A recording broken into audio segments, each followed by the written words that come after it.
Next, leadership should make these 5 studies. Let me just give you the list. Then I have some notes from a speech I gave and some challenges here, and we'll wrap up the weekend. In your leadership role, study these 5 subjects. First is, be a student of possibility.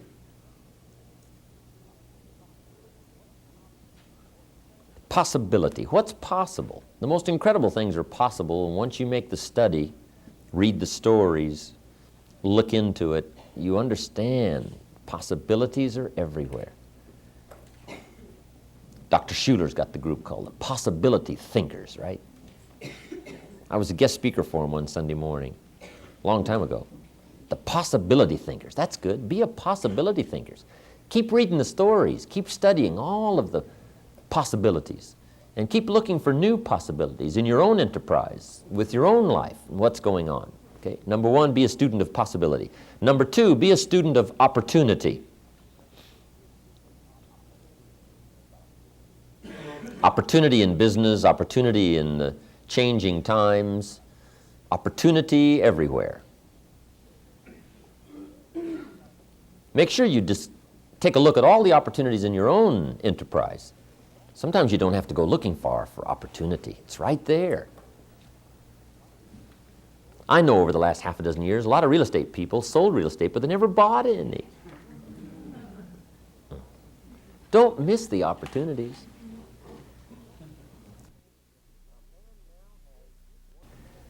A man now has 1 home and 2 cars. What he really should have is 1 car and 2 homes.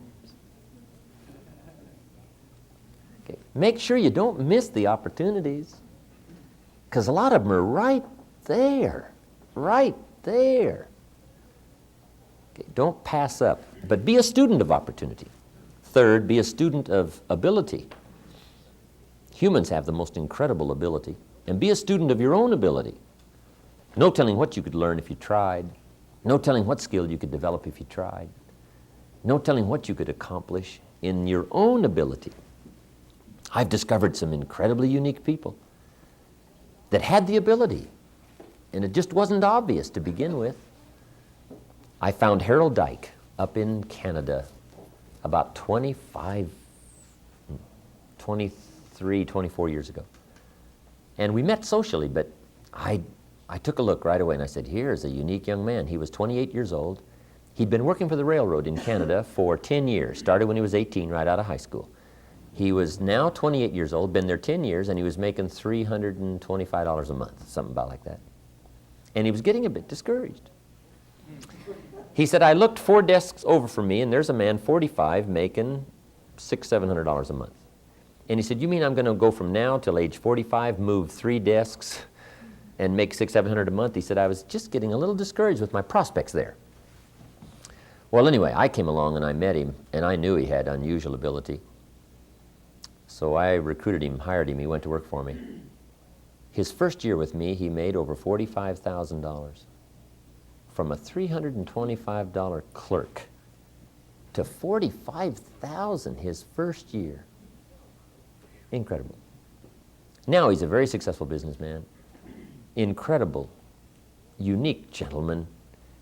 And the railroad had him for 10 years and never discovered his unusual abilities, right? So sometimes you got people right around you. You got to make sure you discover, in the role of leadership, discover the people who've got the ability, and then make sure you discover your own ability. See, some things you just don't know till you try. You just don't know till you see if you can do it. So be a student of ability.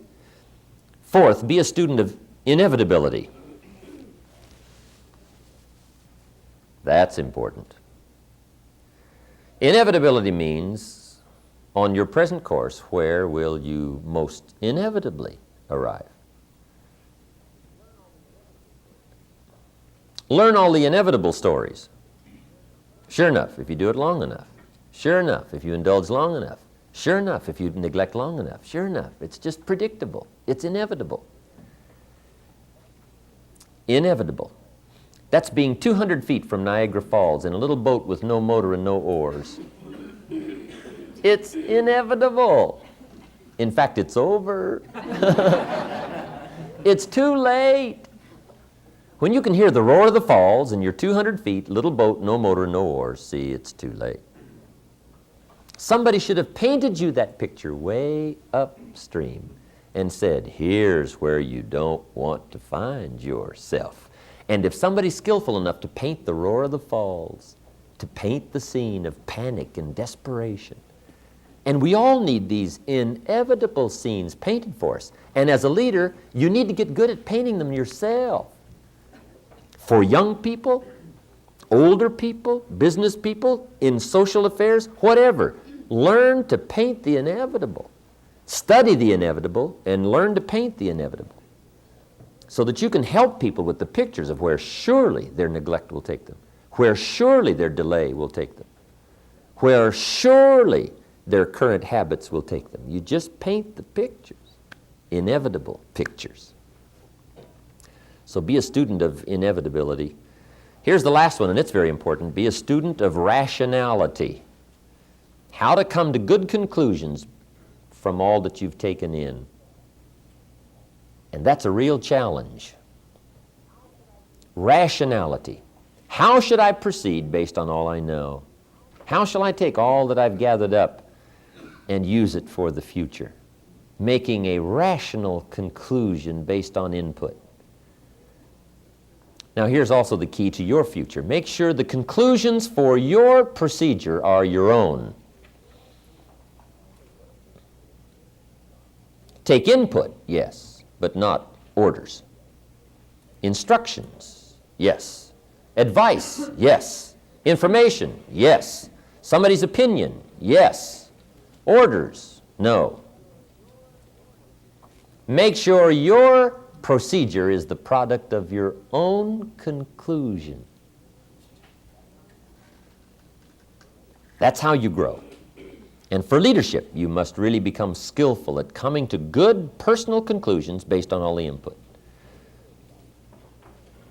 Don't be afraid of advice. Don't be afraid of opinions. Don't be afraid of input. Take it all, but then come to your own conclusions. Now then, to finish up, let me give you the notes of a speech I gave. And this will just give you some of my personal feelings here about opportunity and capacity, what's available for us today.